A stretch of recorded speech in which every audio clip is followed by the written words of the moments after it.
खंडमंडलाकारं व्याप्तं येन चराचरं तत्पदं दर्शितं येन तस्मै श्री गुरुवे नमः। ध्यानमूलं गुरुरमूर्तिः पूजामूलं गुरुपदं मंत्रमूलं गुरुर्वाक्यं मोक्षमूलं गुरुकृपा। ॐ कर्पूरगौरं करुणावतारं संसारसारं भुजगेन्द्रहारं सदा वसन्तं हृदयारविन्दे भवं भवानी सहितं Namami. Om. Nowadays we are passing through Sawan month, and it is the month of worshipping Lord Shiva. The Lord Shiva is one of the aspects of absolute self. The absolute self, Brahman,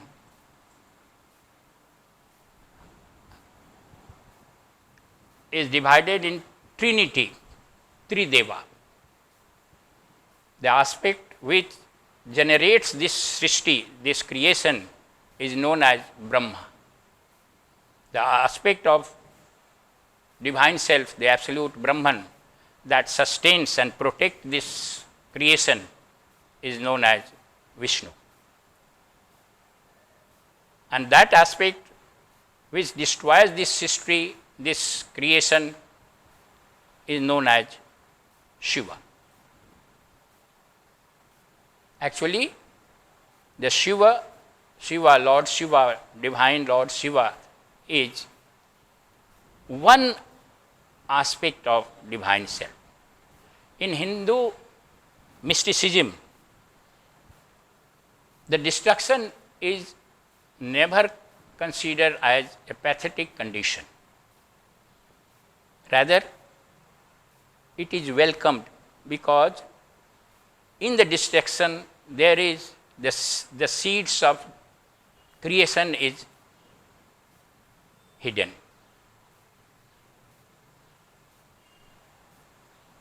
The Lord Shiva is the Lord of destruction, but he destructs mal, impurities, distraction, vichep, and ignorance, avidya. Because without destructing, without removing these three impurities, mal, vichep, and avidya, impurities, distraction, and ignorance, one can't be able to realize the absolute self. So, Lord Shiva is the Lord of destruction, but destruction of the negative aspects of personalities.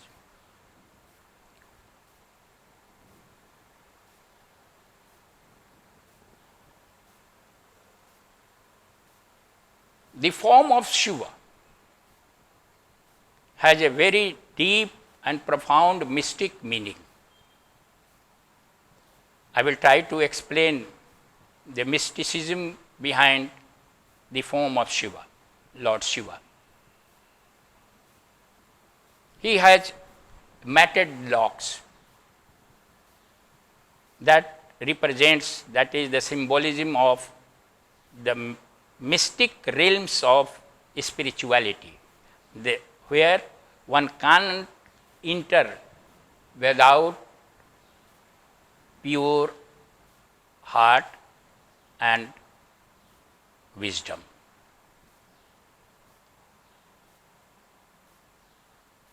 Lord Shiva is endowed with moon on his forehead. The moon represents the serene and pure mind. One can't realize divine self without having developed the pure and serene mind. the moon represents that quality, that qualification for the self-realization. Holy Ganges originates from the locks of the Lord Shiva. Holy Ganges represents the stream of wisdom that washes, that purifies all the lower qualities, all the impurities of the personality. Without developing absolute purity, one can't be able to realize divine self.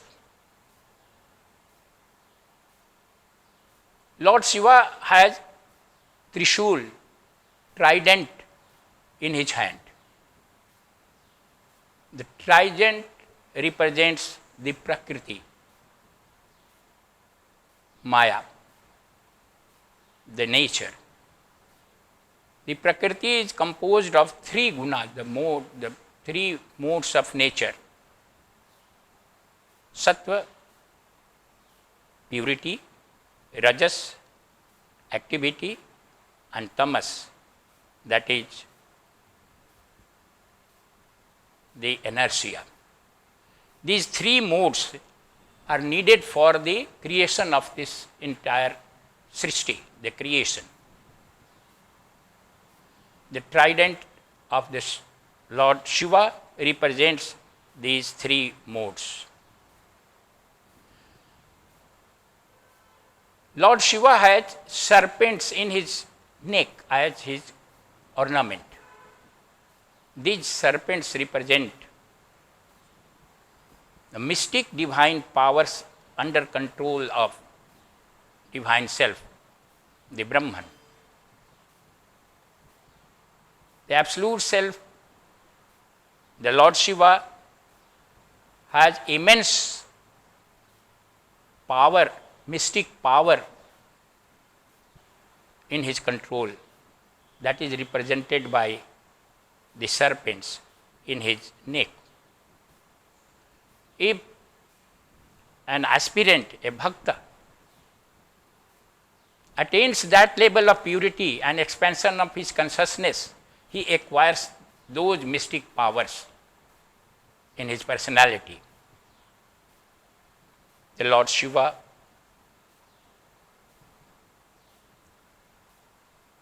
is Lord of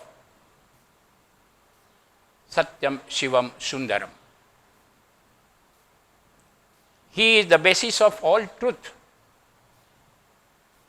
all auspiciousness, and all beauties. He is the essence of the creation, and he abides in every heart. On a whole, Lord Shiva represents a very important aspect of divine self, the absolute Brahman.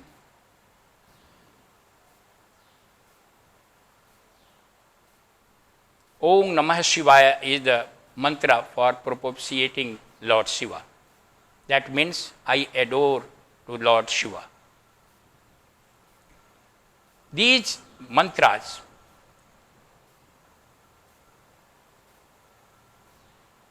are made up of mystic words and mystic syllables. They have mystic meaning, and their sounds has got a particular frequency that represent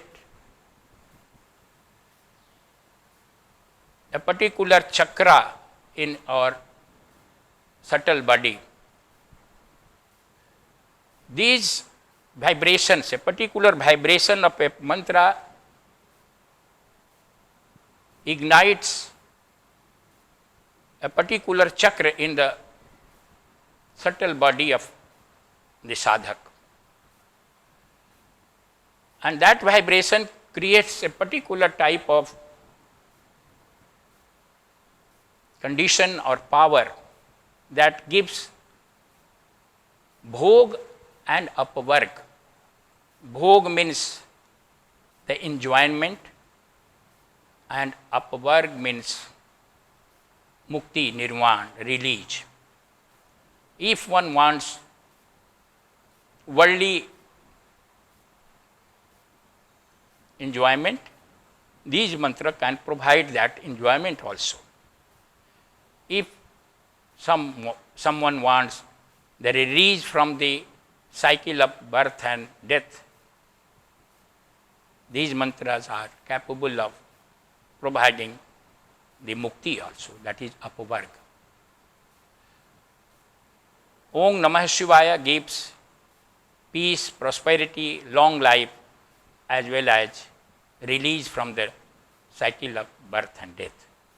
So, in a nutshell, the form of Shiva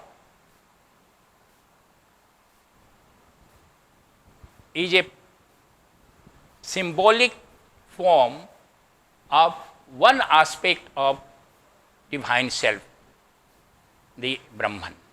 Similarly, other forms of the gods and goddesses also represent the different aspects of the same God, divine self.